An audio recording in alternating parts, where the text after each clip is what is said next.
Okay.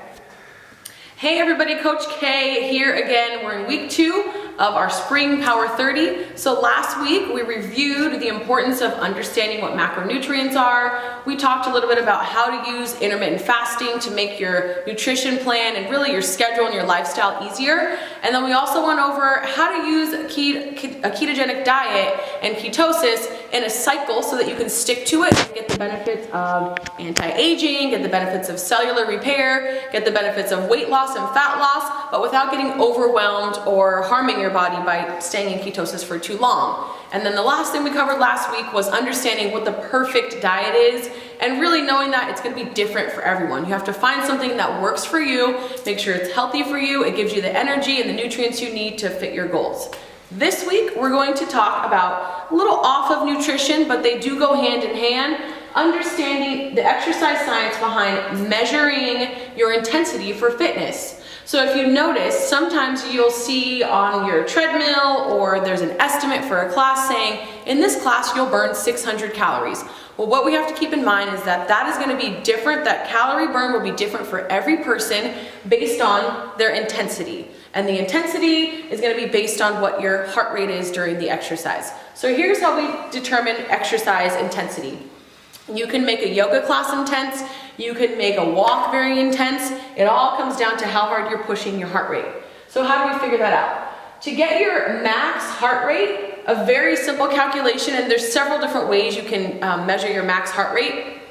This is a very basic method. You take 220 minus your age.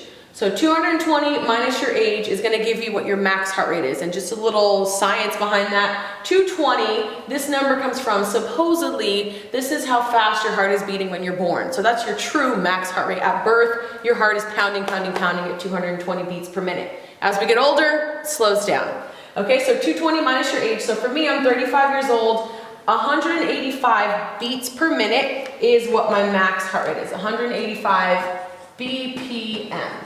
Okay, so 185 is my max, and if I wanted to do a very intense routine versus just a warm-up routine, here's the numbers I should see. Anytime you're getting ready to go into exercise, you want to make sure that you get your heart rate up at least to 60% of your max. This is the perfect place to be to prepare yourself for exercise, okay? So your warm-up phase should be at least 60% of your max. So I took 185, which is my max because I'm 35 years old. I multiplied that by 60%, and that gave me 111 beats per minute is my goal at the end of my warm-up to get ready to go into my routine. Now, if I'm doing a low-intensity routine, let's say I'm just gonna do a walk that day, then 60% is a great place for me to stay. I'm not going to be burning as many calories per hour, but I am going to be getting some great work in. Next level, if I wanted to do a moderate intensity workout, moderate intensity, I would do 70% of my max heart rate. So again, my max was 185, 70% of my max is 130 beats per minute. Okay, so this is a moderate training routine.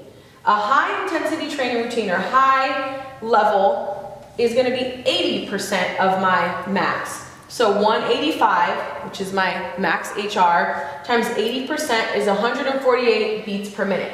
Okay? This is pretty much the ideal place you want to be when your goal is fat loss or weight loss. Especially if you're trying to lose fat or weight really quickly, then you can also jump down into the HIIT training, the high intensity interval zone, which means you could be going back and forth between 80 to 90%. So for me, if I'm trying to burn 10 to 15 calories a minute, which is ideal for high intensity interval, I need to be down here between this 80 and 90%. So 167 beats per minute would be the goal between these two if my goal is to be in a high intensity interval level.